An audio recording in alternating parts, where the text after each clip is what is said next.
midstream in your argument. First case we're calling is Lascano versus State of Florida. Good morning, Your Honors. I'd like to reserve a minute of time if I could. A minute? A minute, thank you. You got it. May it please the Court, Jeffrey D'Souza on behalf of Mr. Lascano. The lower court majority opinion, and there was a dissent in this case, but the majority opinion departed from the essential requirements of law, and therefore we think cert is warranted for 4 reasons. The most significant was the point that we raised first in the petition, which was that what the lower court has done is said that first, and we think this is an alternative holding, but first, whether or not there was rehabilitation in this case, Section 9130310 did not authorize a cause challenge in the first place. And the court's reasoning for that was because Juror James, who we attempted to strike, never said that she would be biased against Lascano, never said she would be biased against one party or another. And as a result, the court said the cause challenge statute, and this is a creature of statute, doesn't authorize a cause challenge. And I think we know that the jury instructions say otherwise. They say you've got to be willing to listen to and compare all the evidence. The cases repeatedly say jury's got to come into court and consider the evidence with an open mind. And as a result, it's just not true, as the majority opinion said, that if you don't explicitly say you're biased one way or the other, that a cause challenge doesn't lie for you. And the example I give in the petition is that if I came into court and I said, Your Honor, I promise you, I'm going to sleep through the trial, and then during deliberations I'm going to flip a coin, that'll be the result, that'll be my verdict. It just doesn't make sense that you cannot cause that person. I understand what you're saying, but what about her constant comment about I'm uncomfortable about this? Does that rise to the level? I'm uncomfortable about the case? Judge Schwartz, I think if it were just that would not rise to the level of a cause challenge. But it's more than that. 67 of the transcript, I don't have the supplemental appendix site, but 67 of the transcript, that's where all of this first starts. A juror named Pollard says she set aside an opinion of the case immediately upon hearing the charge. The prosecutor says, anyone else feel that way? And apparently Juror James raises her hand because the prosecutor addresses her and says, you feel the same? And she simply says yes. So that's our starting point here, which is that she set aside an opinion of the case. Before we get to that, I need to ask you a question, because it seems that there's an issue here that was missed below and here. Right. The court granted an additional peremptory challenge, did it not? It did. And that additional peremptory was used on Juror Cuevas against a backdrop of a for-cause challenge that was denied by the trial court, correct? Right. So, of course, we know that where a court grants an additional peremptory, the burden is then on the appealing party to prove that the trial court erred in failing to grant a for-cause challenge as to both jurors. Is that true? That's what the case law says. Conde, Busby, Trotter. Right. So I didn't see anything in the briefs below in which you all, as the appellant, sought to argue that the trial court erred in refusing to grant a for-cause as to both Cuevas and James. So how can we possibly find a departure from the essential requirements when the law is pretty clear what the appellant needed to establish below? Well, I would think, first of all, you'd be doing tipsy coachman. I still think... Yeah, it would be a tipsy coachman. And I understand that. I still think you would say, even if you elect at the end of the day to affirm, I still think you would want to say we're vacating the lower court opinion because there were these problems in the law. And I can tell you that county court lawyers, our county court lawyers, are aware of these opinions, and they will be making the arguments that I've suggested reasonable litigants below will make. So I think at the end of the day, you would still want to address that aspect of it. You mean even if we were to deny the petition? Correct. You think we should address the merits of whether this is a Materans issue or something not akin to that? And not just the Materans issue, but also the issue that I was discussing earlier, which is that the lower court just fundamentally misreads the basis of a cause challenge. That is, if you two were to decline to grant the petition here. I would ask that you still do. Number one, I think that if there's ever going to be a circumstance where an appellee would waive an issue, it would be on cert review where you have a harmful and confusing opinion below that threatens to, in some respects, distort the law. Now, if this argument had been raised below, I think we would have said 2 things in response. Number one would be that if you look at page 113 of the transcript, that's where the Cuevas grounds for a cause challenge arose. We at least had a colorable argument as to Cuevas being a cause challenge. And in fact, in reading Overton again, it's not so different from what the juror said there. On 113, Cuevas says, well, I understand the law is that he doesn't have to testify, so I wouldn't hold it against him.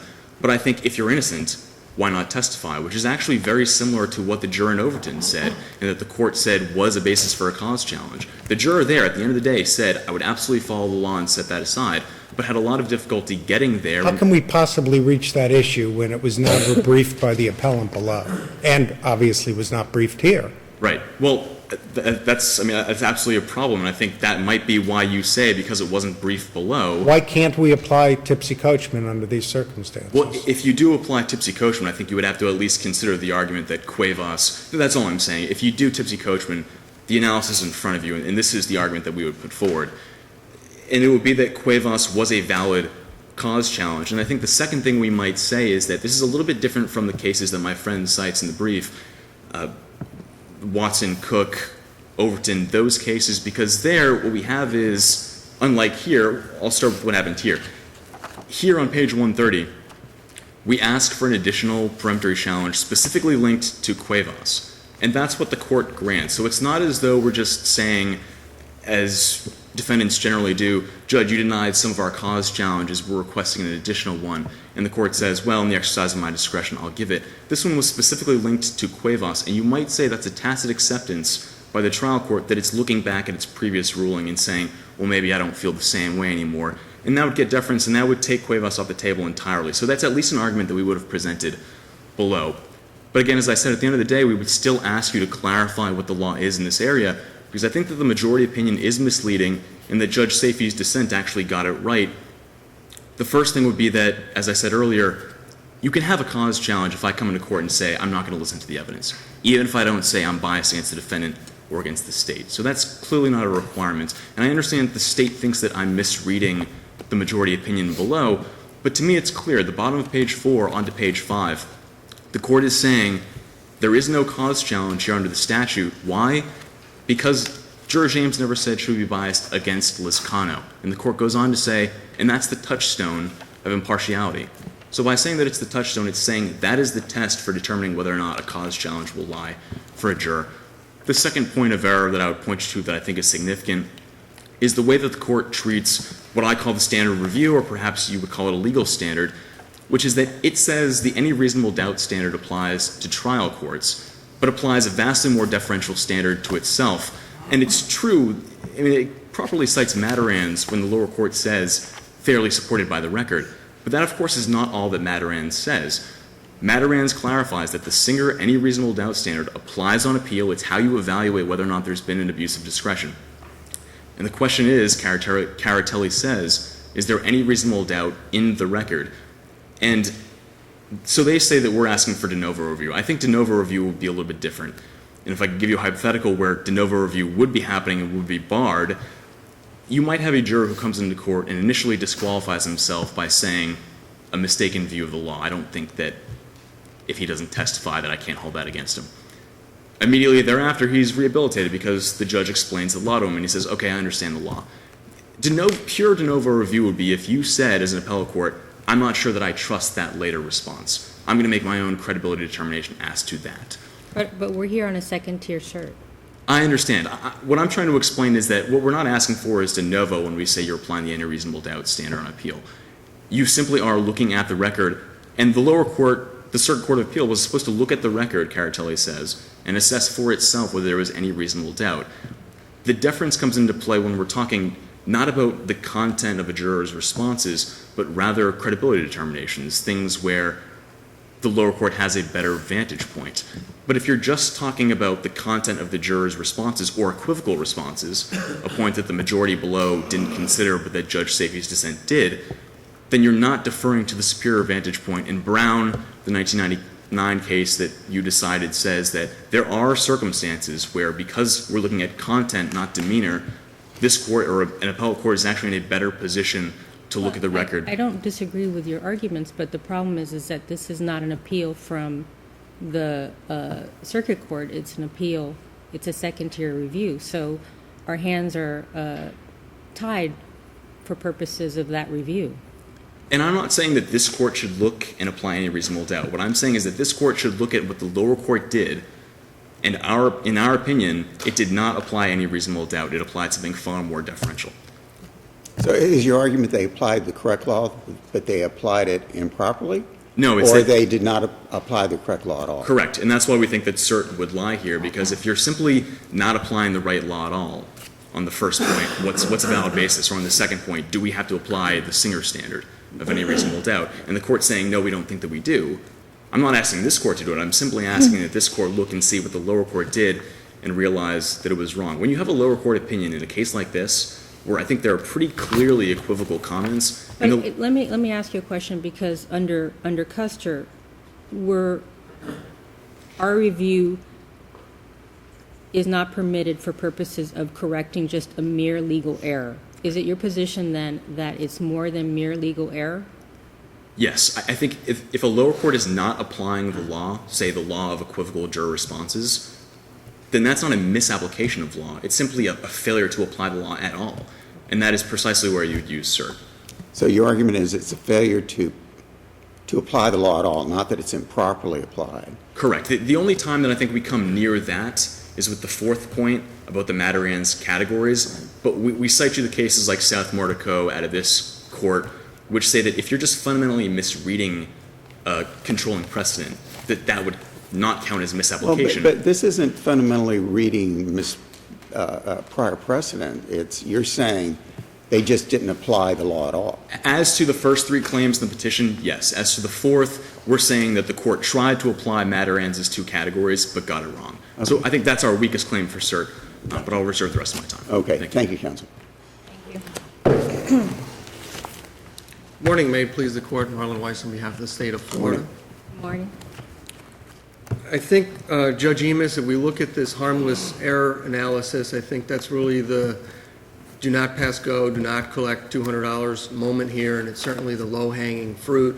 I normally don't recommend flipping to the last page of a brief, but in this case I think it would be entirely appropriate because here an additional peremptory was granted. The fact that the petitioner chose to squander it on Cuevas and failed to appeal that, as we know, that is simply not, it's cured, essentially. So that's why you can either view this as a harmless error issue, tipsy coachman. It doesn't really matter how you slice it. The case law is pretty clear that if you are granted an additional peremptory, you must show that trial court error was the reason that that additional strike was expended. In other words, that it was improperly expended due to trial court error, not merely tactical reasons or trial strategy or what have you. And the timing was simply superfluous here. In other words, it just happened that they ran out of challenges and re-raised the Cuevas for-cause strike that had earlier been denied. The trial court, in its discretion, granted an additional. They used it immediately on Cuevas. And then after they had already passed over James, at the very end, they said, well, we need another one, Judge. We need an additional peremptory because you denied our for-cause on James. They certainly could have used the additional peremptory on James as opposed to Cuevas. The timing of it seems to me irrelevant, legally irrelevant. Yeah, I agree. They asked for multiple additional peremptories. So, you know, probably if they would have been granted a fifth peremptory, they would have used it on James, and this appeal would be on another juror, and then they would have claimed the same thing. So if Mr. Lascano believed that there was some issue with Cuevas, then they obviously should have appealed that, and they would have not only had to appeal that, but of course prevail on that and on the juror James issue. So, you know, putting that aside, I'm more than happy to go down the rabbit hole and figure out how we can look at the different merits issue. But of course, Judge Legault, as you identified, we're here on a second-tier review, so it's under no circumstances appropriate to revisit the merits of this case. But you know, what we have to look at is what the court considered. There was 3 issues raised, and you know, I've looked very carefully at that appellate brief that was presented to the circuit court. All of a sudden now we have some phantom issue, some mysterious additional issue that the circuit court evidently failed to examine. But if you look at what the circuit court actually examined, they examined the same things that were those issues that were presented to it in the appellant's brief below on direct appeal. Those 3 issues were biased against the defendant, the discomfort with the charges, and the shutting down remark. And that's exactly what the circuit court examined with the backdrop of 913.03 sub 10 which is the statute on the juror disqualification. Of course, this court's controlling precedent in Gonzalez. Judge Suarez, you were on that panel, so you know full well. That case is even more egregious than this case, and that one was on a direct appeal, not a second-tier cert. And of course, Mataraz, which was examined extensively, very extensively, in parts 2 and 3 of the circuit court opinion. So what we're really left with is essentially the petitioner trying to use this extraordinary remedy as a subterfuge for a second appeal, and that's simply not permitted. So in the absence of any questions, I would rest on the briefs on the additional point. Just quickly on the standard of review issue, I frankly am a little confused because it appears to me that my colleague mentioned that we should apply the reasonable doubt standard, but then the circuit court was correct in the standard of review that it applied. And so I think we just need to sort of take a step back and look at the fact that if the circuit court were to step into the shoes of the trial court and apply a reasonable doubt standard, that's actually two steps removed from the correct standard of review, because that's a trial court standard, the reasonable doubt standard, and then as a circuit court would apply that manifest error standard. And here on second tier, we have to determine if there was a departure from the essential requirements of the law. But that would constitute a de novo review, just simply for the circuit court to consider whether there was a reasonable doubt as to jurors' impartiality, and that's not the standard of review. So, thank you very much. Thank you, counsel. Thank you. Let you have a minute. We took you a little over, but go ahead. I honestly don't have too much to add unless the court has any questions. I'm happy to rest on the briefs for the preservation issues. Thank you. Thank you very much. Thank you both. Have a good